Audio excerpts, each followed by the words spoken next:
Picture it, South Carolina, 2025. I'm visiting home and having Sunday dinner with my family at my grandma's house. We're scattered across the kitchen and the living room, eating, laughing, and talking over each other like we always do. The TV's on too. It's loud. I'm halfway in a conversation, but also on TikTok when I hear something that makes me look up and think, why does my auntie hate Beyoncé? Now, let me just say this. I like Beyoncé a lot, and I'm Beehive adjacent, but I'm not obsessed. I'm not arguing about her online, and until now, I've never broken down a single thing about her. I'm just a fan of her work ethic and her music. I love that she treats being Beyoncé the way I treat a job. Clock in, clock out, that's it. Nothing extra. But even though Beyoncé rarely speaks, people have so much to say about her, especially back home. That Sunday, sitting in my grandma's living room, I fell down a rabbit hole because it felt like such a strong judgment, and it made me wonder, what is it about Beyoncé that created such a baffling response from the very women that raised me? I eventually ended up with this analogy of a crown and a cloak, but you have to keep listening to understand what I mean. This is Candice Talks About Everything, the podcast where I, Candice, let an idea I can't stop thinking about take me somewhere. Every episode is a mix of personal story, cultural observation, and way too much Googling. After a decade of working behind the scenes at the intersection of brand, culture, and partnerships, I decided to come to the front and let y'all hear my inner monologue. Today, I'm trying to make sense of something that I've been thinking about for weeks now. The more I think about it, the more I realize this isn't just about Beyoncé. It's about something deeper, something I've seen my entire life. There's this thing that happens when you grow up around older Black women. They don't just have opinions, they have verdicts. And once the verdict is in, that's it. Case closed, no appeal, no second hearing, just done. And somewhere along the way, Beyoncé ended up on a list. And you know the list I'm talking about, the she thinks she's all that list. It's so funny to me to grow up around women who love God, their families, and calling people heifers. I've heard Beyoncé call nasty a heifer and a hussy, or worse, a whore. And my family is pretty religious, so whenever they say that word, which is rare, they pronounce it like horror. Like saying it slightly off makes it better. I've always wondered why they hate her, and when I ask, I don't get a direct answer. I'm like, did Beyoncé personally offend you? Did she borrow your good wig and not bring it back? Take your man? Shoot, take your parking spot? Because I know how that gets the girls going. The way the judgment comes down, I'm talking Supreme Court levels of condemnation, you'd think she did more than wear a bodysuit on stage. Now, please don't think I would ever get on the internet and bash Black women of any generation as a whole, because I'm classy and I save that for the group chat. So I'm just gonna go to bat for my Auntie Nim real quick. For a generation of women taught to keep their business out of the street, Beyoncé can feel like a bit much. Because a lot of our aunties have cloak energy, their power is wrapped in modesty for survival. It's knowing when to fold yourself in, and all the reveals and vulnerability packaged in world tours is a lot. Some women who grew up surviving in silence don't get the need to share so loudly. That might not make them haters. It might just mean they were never given the luxury of loudness. And Beyoncé shows a lot of skin. But so did Tina Turner, Diana Ross, and Millie Jackson, even Janet. I wonder if the difference is that even when they were glamorous, they weren't curated in the way Beyoncé is. They stood behind the mic and let their voice carry the message. Millie Jackson in particular was explicit, raunchy, and unapologetically sexual. In interviews from the 70s, she talked about being outrageous on purpose, not for spectacle, but because it was real to her. And audiences believed her. People saw her as grounded. She was sexy, yes, but she came across as real. On the flip side, Beyoncé gives you choreography and control. She talks about love, loss, even miscarriage through metaphor, through slow motion cinematic shots and visuals we don't even get to see, mind you. That kind of performance doesn't always read as vulnerability. It reads as control. And it turns out that matters. Sociologist DeNora writes about this in her work on music and emotion. She talks about how audiences respond most deeply to artists who feel authentic and how authenticity is often judged by what feels raw, imperfect, or unscripted. Even if it's all performance, we believe the mess more than the polish. So I wonder if the aunties hate the fact that Beyoncé's emotion might just be marketing. When Beyoncé drops a visual album about infidelity, the question becomes, is it vulnerability or is it a rollout? When she sings about her miscarriage or her marriage or her mama, people ask, is it real or is it a brand play? But why do we see those as separate? What if it is marketing? Why do we assume marketing kills meaning? Or that if something's packaged beautifully, it can't also be true? Nobody asked these same questions about Kendrick. No one asked Spielberg if he really felt the scene he wrote. Nobody watches a male artist go theatrical and say, is it really how he feels though? Not in the same way they question women. Let's look at this as marketers for a second. This is only episode 2, but you'll quickly see that my marketing brain colors everything. Beyoncé is a brilliant brand. She's her own CMO, agency, and focus group. That's crown energy. She's not just surviving, she's reigning. Her control isn't just aesthetic, it's business strategy.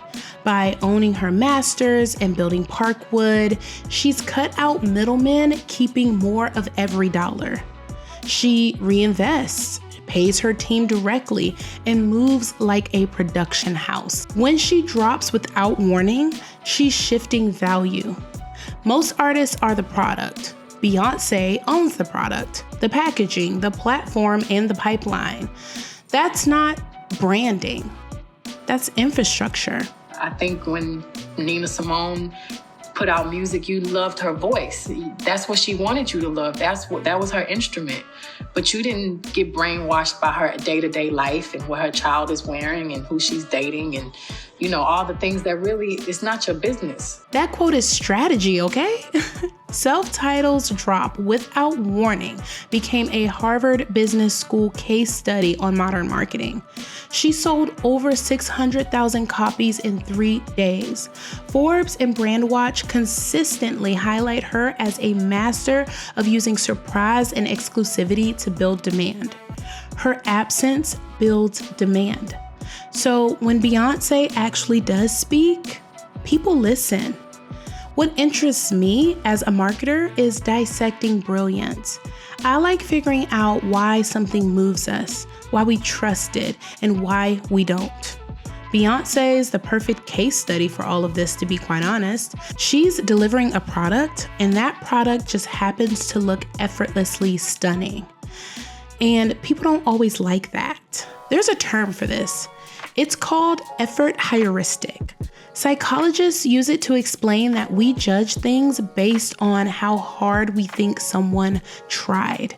It's similar to what DeNora says about authenticity. We're drawn to what feels raw and unscripted. But effort heuristic takes it a step further. We don't just crave authenticity. We want success that looks accidental.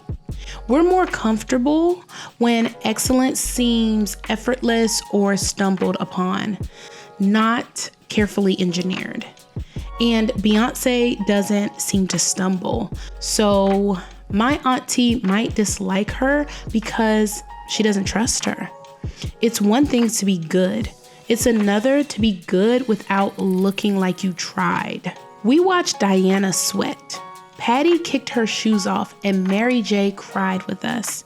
Beyoncé hits the note, lands the 8 count, and doesn't break a sweat. This isn't just about marketing or music. It's about what I said in the beginning, the crown and the cloak.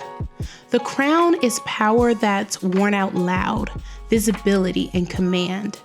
The cloak is power tucked in, hidden, woven through service and survival. Neither is better. They just represent 2 different ways to move through a world that has never made space for Black women's fullness. In Black communities, especially in the South, the women we honored most were cloaked. The caretakers, the prayer warriors, the cooks, the cleaners, the ones who made the dresses, paid the bills, and stayed out the way. Their power came from service, not shining. Someone who's crowned moves differently. She collects knowledge, owns her expertise, and shapes culture. Not by quietly laboring behind the scenes, but by setting the scene. And to a generation of women raised to shrink and give support, that doesn't always feel empowering. It feels threatening. It might not be about Beyoncé being too much. It might be about the way she expresses it.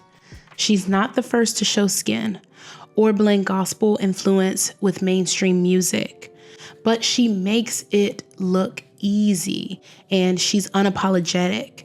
And nothing captured that more than Church Girl. When Beyoncé dropped Church Girl on Renaissance, it wasn't just a track, right? It was a moment.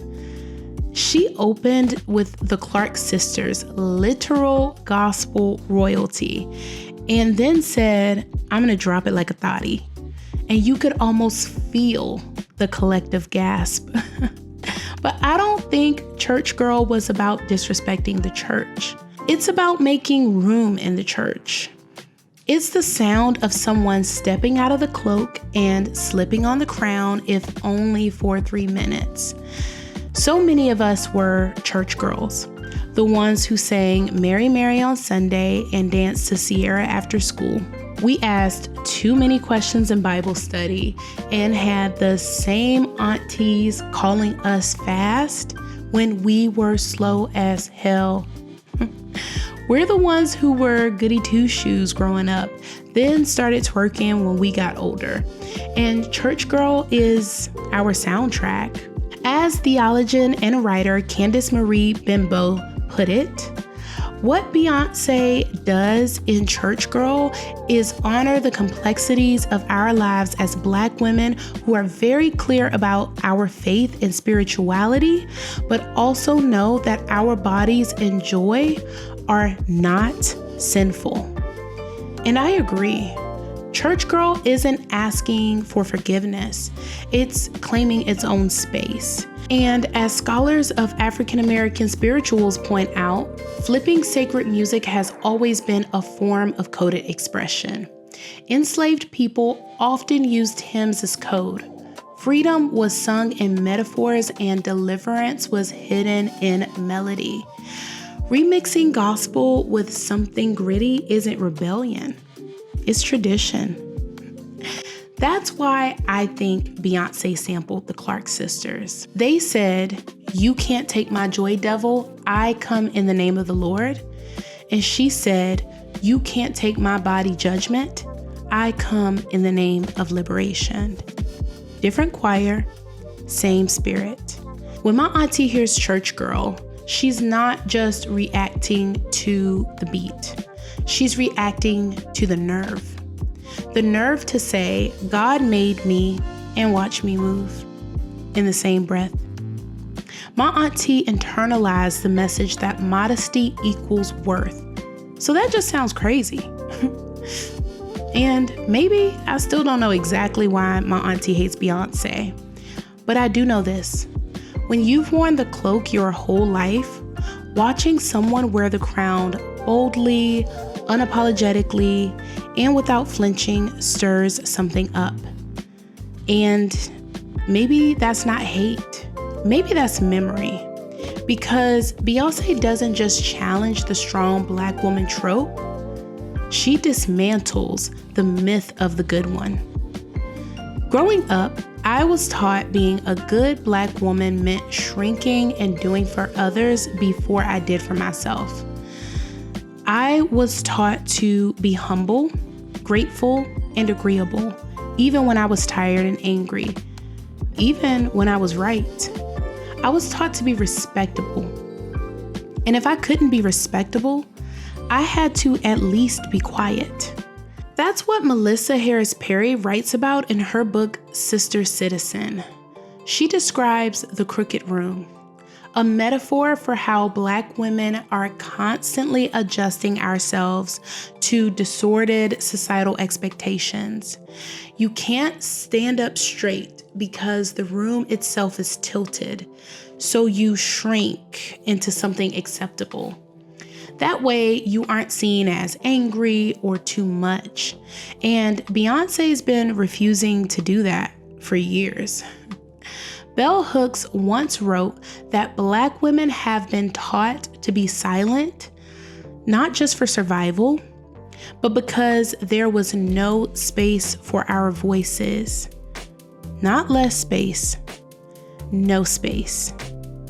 And when there's no space, you learn to perform strength instead of expressing need. You learn to curate, protect, and guard.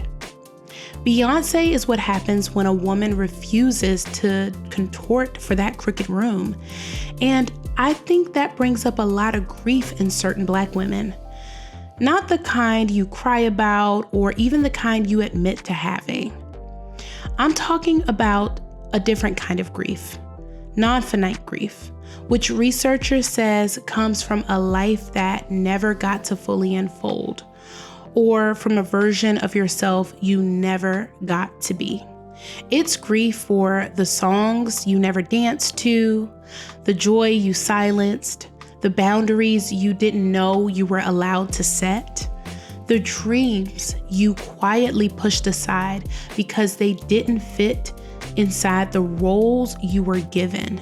This kind lives in people who spent their whole lives adapting, enduring, and surviving, especially in communities where silence is survival. It's not dramatic grief or loud. It's just there, tucked between your routines and wrapped around your I'm fines. And in Black communities, it gets even more complicated. Studies from mental health journals and scholars, including research on Black women's mental health, show that grief in Black communities is often complicated by silence, chronic stress, and our cultural expectations around resilience, all of which can deepen and prolong the grieving process. We're navigating not just loss, but the cost of resilience when the world tells us to keep pushing, keep praying, and performing. And we learn to bury the ache. So when someone like Beyoncé shows up, full and free and taking space, it doesn't just disrupt the crooked room. It reveals what got buried to build it. So no, I don't think my auntie hates Beyoncé, but I did love that title. I think she remembers who she was before the contortion. Maybe she sees who she would have been if given the chance, and watching someone get to live the way she was always told not to stings. It's not just Beyoncé. It's anything that shows women, Black women, being free, soft, loud, joyful. Things my auntie didn't get to be. And it's all so unfair. And that's the thought I'm left with. No tidy takeaway, no call to cancel your auntie. And just so we're clear, this is just one layer of a bigger, more nuanced conversation. I'm not here to rehash tired debates about skin tone, hair texture, or respectability politics. That work is out there. Please go find it if you want. Okay? Don't start talking to me about all that. Anyway, I don't have all the answers. I'm just here asking why my auntie hates Beyoncé and coming to the conclusion that everything I said might be true. But you know what? Maybe she doesn't hate Beyoncé. Maybe she just has her own playlist. You know how it is after you start being serious and making points, you gotta be like, I don't know. You know what I'm saying? Yeah. If this stirred anything up for you, please leave a review, but only if it's 5 stars. You can send me a message or share your own take on this topic. Please subscribe to the podcast so I don't become a bitter Betty auntie. And say hi on Instagram. Don't be weird. You can find me everywhere at It's Candice B. We're building a curious little corner of the internet here, and I am so glad you're a part of it. Next week, I'm not sure what I'm talking about. Either a situationship, I don't know, why some poor people advocate for themselves while others don't, or maybe even puzzles and sitcoms. I like to surprise myself. I'm random like that. So make sure you subscribe so you can find out. Talk to you then. Bye.